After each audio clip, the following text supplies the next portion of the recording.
Hey guys, Fat Man's here. So, I'm working on my holster. Coming out nice. I like the way the tunnel formed. I did notice that around the trigger guard, I had to move my stitch line out just a little bit because these Sigmas have a fairly thick trigger guard on them. So I moved it out about 1/8 of an inch. I'm going to make a little tracing so that when I'm ready to stitch it, I can put it on and draw my stitch line so I can make the stitches. So we'll be back in a bit. Alrighty, I marked on my pattern where that stitch line is going to go, just out another 1/8 of an inch. So now all I'm going to do is I'm going to apply my glue inside those stitch lines. Now you'll hear from other people that they keep the glue away from the edge. I don't. I'll glue right up to the edge.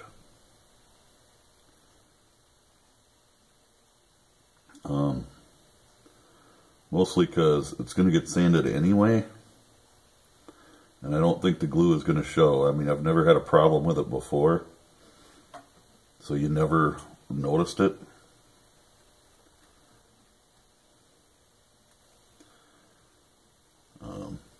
And this is just a little bit time consuming because you want to get your glue on there decent. And afterwards, I'm just going to let it sit.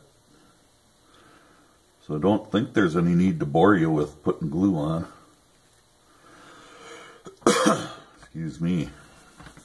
I really want this cold to be gone. It's been about 2 weeks it's been hanging on now. I'm doing all this little bit of work here and there, and kind of while one thing's going, if I've got time, I try to get a few things done at once. I'm working on what's going to be a trucker type wallet. The dye is kind of drying on there. I'm going to let that dry overnight. Got another one of my little mini wallets going. And I just kind of keep going. I'm hoping to find my way to a craft show or two. But my gosh, to rent a booth at a craft show is a lot of freaking money. So I'm trying to find 1 or 2 people that I can go in with and maybe split a booth. That's my hope anyway.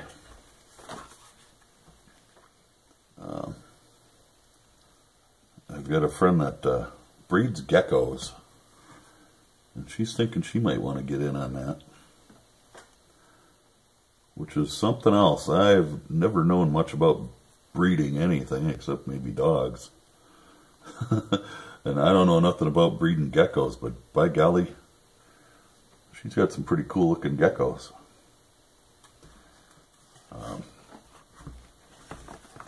This is always harder when it's formed like this, but I had to do that before I glued it anyway.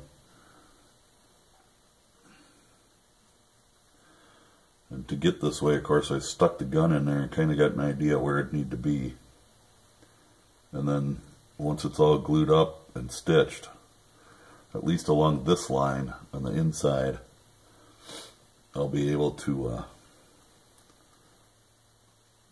get the final forming done, which is, you know, a video all of its own. It could be a series all of its own, actually. So I'm not gonna get too terribly detailed, I don't think. You never know. I get a little crazy sometimes, and I just want to do the best I can with these videos and hopefully teach somebody something. That's my whole goal behind my YouTube channel, as y'all probably know. Just sharing the knowledge. I've gained a lot myself from YouTube, so I really want to be able to pass that along to maybe some of the people that haven't seen the same videos I have.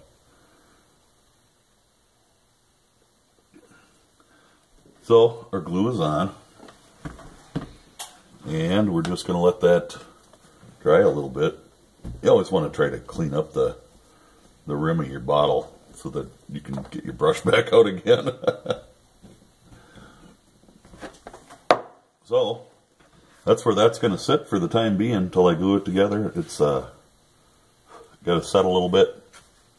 Contact cement has to be, you know, fairly dry, not perfectly totally dry, but fairly dry before you glue it together. And you got to be really careful when you're matching things up. The way this is going, it's probably going to dry pretty quick. So maybe we'll just talk a little bit. Maybe. This is one of my mini wallets. And I carry one because I don't like to have a lot of crap on me. I don't like a big wallet. And it's a lighter leather. And this is just from Hobby Lobby scraps. You know, $7 for a bag of freaking leather that I've made a lot of this kind of stuff. I've made a couple of holsters out of it. Maybe I'll do a little show and tell one of these days. Some of the other holsters that I've made and that I carry regularly. But that's my mini wallet. I'm working on, I've got some dye kind of drying here for a trucker's wallet. That's gonna have, that'll have two pouches, one in the back, one here. It'll all go together and it'll fold together and snap shut. I will dye the inside of this. But right now the outside is still a little damp, so we're letting that dry a little. Their glue here looks like it's about dry enough to put together. So keep in mind you don't get a whole lot of trial and error with this contact cement. You pretty much will put it together one time and that's what you get.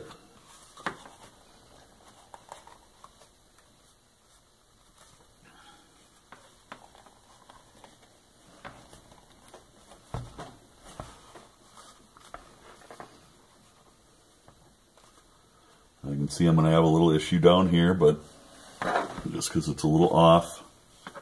That's not a big deal. I got to do a final sand to get the edges where I want them and stuff. And I'll do that before I stitch it. Let's take our cobbler's hammer.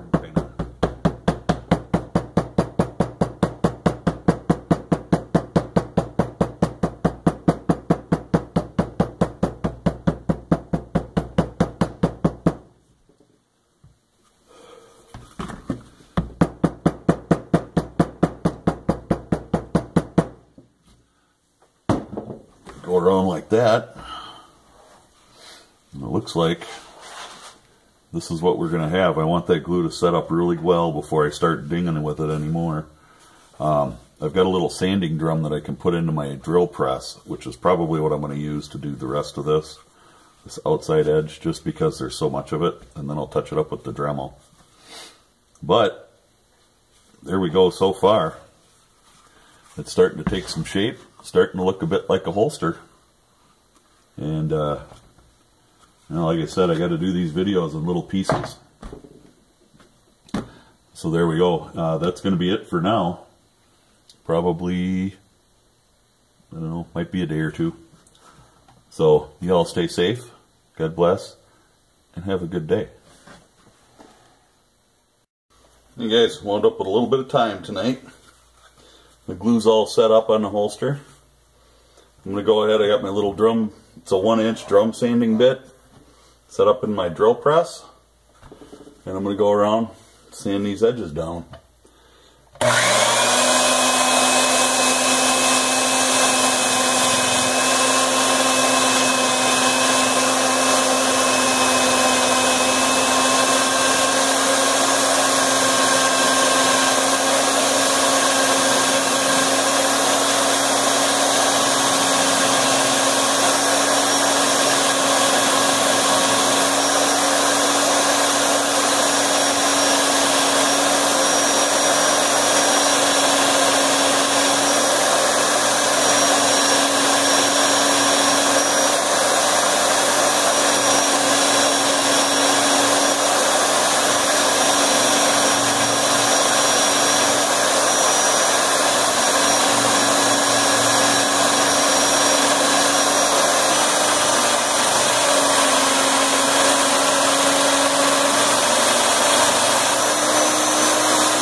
cleaned up pretty good.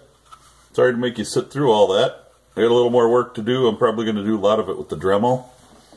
I've been wanting to get an edge beveling tool, and I saw this old screwdriver that was, the end was kind of screwed up. And I don't know how well you'll be able to see it, but maybe not at all. I kind of cut that into an edge beveler. Just took a file and sharpening stone to it.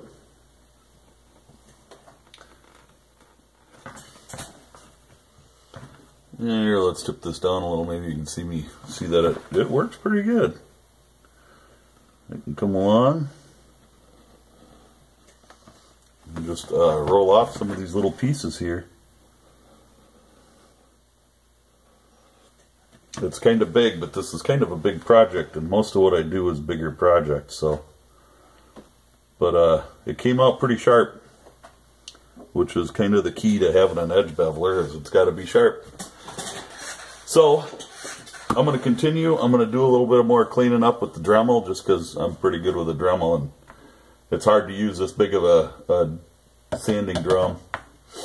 So I'm going to clean it up, and I'll be back with you. Alright, got her all trimmed, burnished. Ready to lay down some stitch lines and start drilling for my stitch lines. So that'll be next. I remarked my stitch line on the pattern, and as I'm looking at it, I did it on the wrong side. So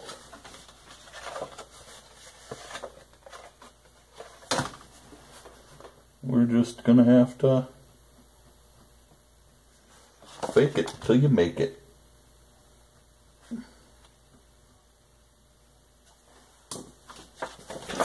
We won't know for sure if that's going to be right until we stitch it and try to put the gun in. Hopefully, if I'm off, I'll be able to, I don't know, I'll be able to at least stretch the leather enough to fit the gun properly, which is usually the case anyway. So I'm going to go ahead and just kind of lay that down.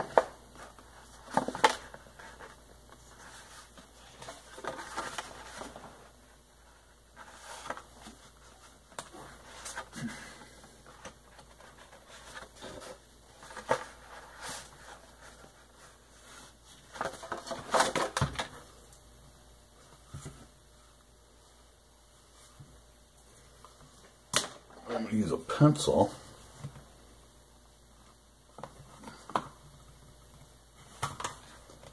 Since I did make a new line on the inside here, I'm just going to mark a little bit, just so I know where to set that. Now it looks like the other part is going to come right at the edge here, which wasn't exactly how it was planned, of course, but that's not going to be a big deal. I'll still be able to manage just fine. So away we go.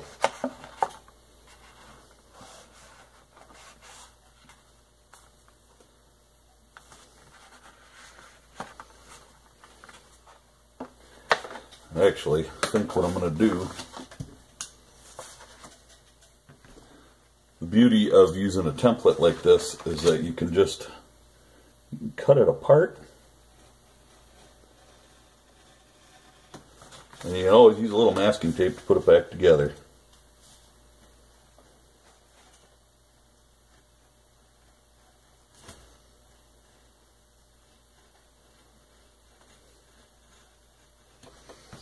Just because this isn't going to work so good when I've got everything, you know, the back on there and everything.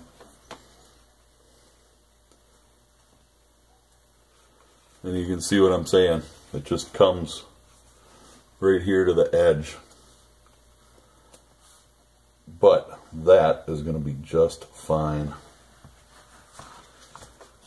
So I'm going to take my stitch wheel And I'm just going to follow that around, at least get this part, and then I'll run straight down here.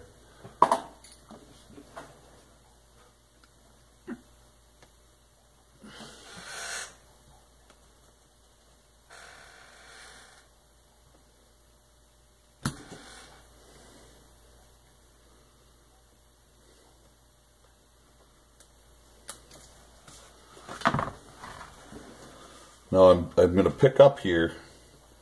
I'm just going to very carefully set my stitch wheel back where it goes.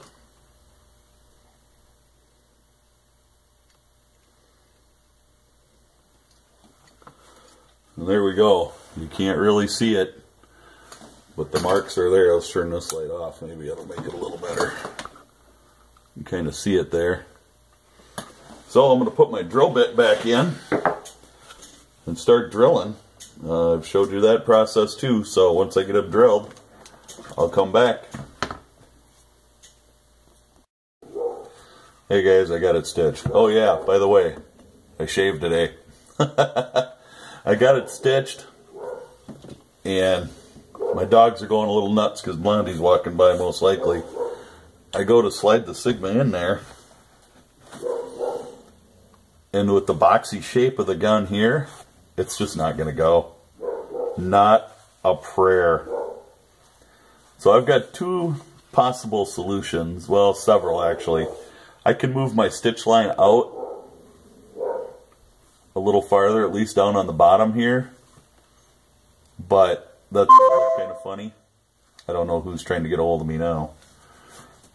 Or the Commodore seems to fit in there pretty well, actually. The strap comes just about in the right spot. You know, everything is looks pretty hunky-dory with the Commodore in there. So that's another solution.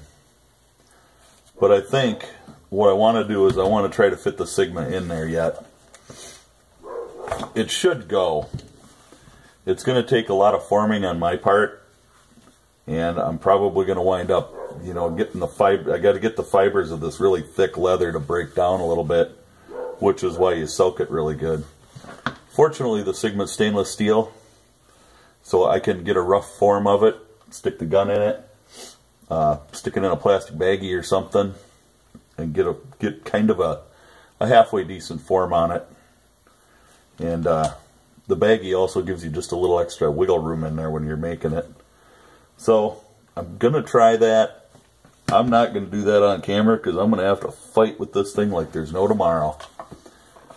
So hopefully, I'm going to get it wet. I'm going to take a hammer handle and start working it and trying to stretch it out a little bit. And hopefully that'll get me somewhere.